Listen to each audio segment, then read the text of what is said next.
काशान राजपूत के नाम से गोजरा टोबा टिक सिंह में पैदा होने वाले लड़के ने ऐसा क्या कमाल किया कि महक मलिक के लाखों करोड़ों जो है मदा बन। वो किसी ने ऐसे ही फेक न्यूज़ बनती रहती है, पता नहीं काशान क्या क्या नाम रखते रहते हैं। मेरा तो पैदाइश मेरी गोजरा की है और हम फैसलाबाद शिफ्ट हो गए हैं। तो आपका असली नाम क्या था उस वक्त जब पैदाइश हुई? बस था कुछ वो छुपाना है। हाँ छुपाना है। अच्छा, अब महक मलिक बताऊंगी, जल्दी बताऊंगी इंशाल्लाह। आपने क्या ऐसा कमाल किया कि लड़के भी पीछे रह गए, लड़कियां भी पीछे रह गईं और आप डांस में सबसे आगे निकल गए? मैंने मेहनत की, दिलजोई से मैंने बहुत मेहनत की है और उसी का सिला है।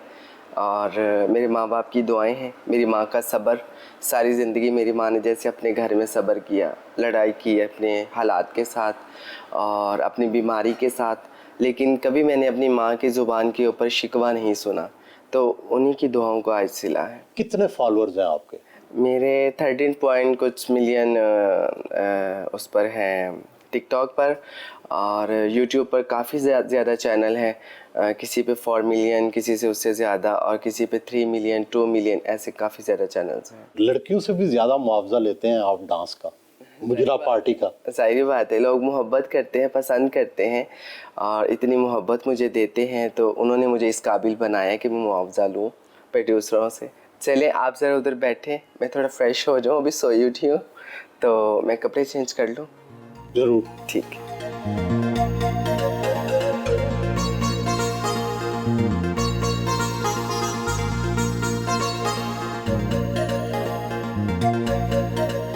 सुर्ख, सफ़ेद और नीले रंग का कीमती गैर मुल्की ब्रांड वर्साचे का फर्नीचर, आप जैसी पुरतयश ज़िंदगी तो शायद ही पाकिस्तान का कोई शीमेल गुजारता होगा। नहीं, ऐसा नहीं है। माशाल्लाह हमारे फील्ड में बहुत सारे लग्जरी ज़िंदगी गुजारते हैं अपनी। क्या ये सब आपने अपनी रक्स की कमाई से बनाया है?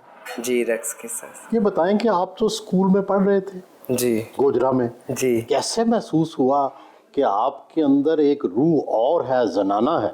लोगों ने मुतारिफ करवाया। कैसे?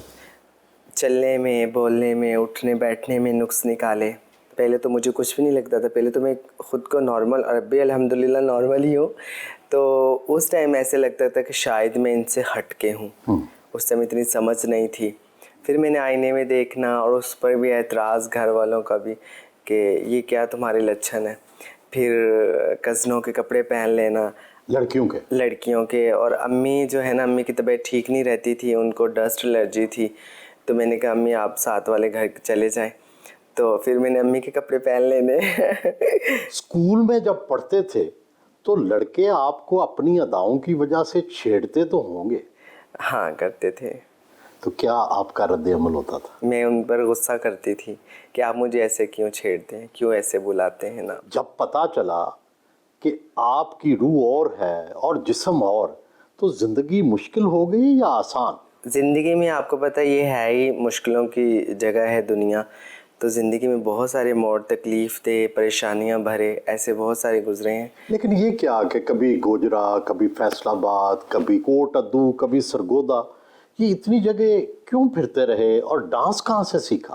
पैदाइश मेरी गोजरा में हुई और वहाँ से फिर हम फैसलाबाद, क्योंकि छोटा शहर है गोजरा, तो फैसलाबाद शिफ्ट हो गए क्योंकि वहाँ पे कोई कारोबार, कोई ऐसा सिस्टम नहीं था। बड़ा शहर है फैसलाबाद, वहाँ शिफ्ट हो गए कारोबार के लिए फैमिली मेरी, और मैं फील्ड में आ गई। तो फिर मैं दर बदर भटकती रही, कोटद्दू, कभी मेलों पर, कभी कहाँ, कभी पिंडी, तो कर कर आके। डांस कहाँ से सीखा? वो मैंने किसी से नहीं सीखा, वो ऐसे ही मुझे जो है ना मेरे अंदर से ही आता है डांस। फिल्मों का डांस देखती हैं, भारतीय फिल्मों का, पाकिस्तानी फिल्मों का, किससे अदाएं या रक्स के जो अंदाज हैं वो कैसे सीखे? अदाएँ तो मुझे लगता है मेरी डिफरेंट है सबसे, मैं मतलब किसी के साथ वो नहीं है। वैसे मुझे पाकिस्तान में जो है ना अंजुमन जी अच्छी लगती हैं और इंडिया में मुझे माधुरी पसंद है। लेकिन डांस सीखा किसी से नहीं सीखा किसी से नहीं है, वो मैं खुद से ही जो है ना ऐसे मुझे आता है। थोड़ा इब्तदाई ज़िंदगी के बारे में बताएं। अब तो ज़ाहिर है आपकी ज़िंदगी अच्छी है, क्या क्या मुश्किलात आई ताकि जो दूसरे शीमेल हैं उनको भी पता चले कि भाई किन किन मुश्किलात से गुजर के आप यहाँ पहुँची हैं? रहने में मतलब कि लोगों की तरफ से देखें, जब आप घर से बाहर निकलते तो आपकी ज़िंदगी अपने नहीं होती। एक 12-13 साल बच्चे की लाइफ, उसको कोई ख़ुद फैसले करने की उसमें इतनी ताकत नहीं होती कि आप दुनिया का सामना कर सकें। फिर लोग, बहुत सारे दुनिया में ऐसे जालिम लोग मिलते हैं आपको कि आपकी ज़िंदगी को अजीरन बना देते हैं। आपको मिले ऐसे लोग? मिले मुझे। इतनी मैंने तकलीफ़ों का सामना किया कि शायद किसी ने की नहीं होंगी। मारते थे? मार मैंने खाई है, मतलब ऐसे ऐसे जुल्म मैंने बर्दाश्त किए हैं। किस तरह के जुल्म? मार के अलावा क्या जुल्म?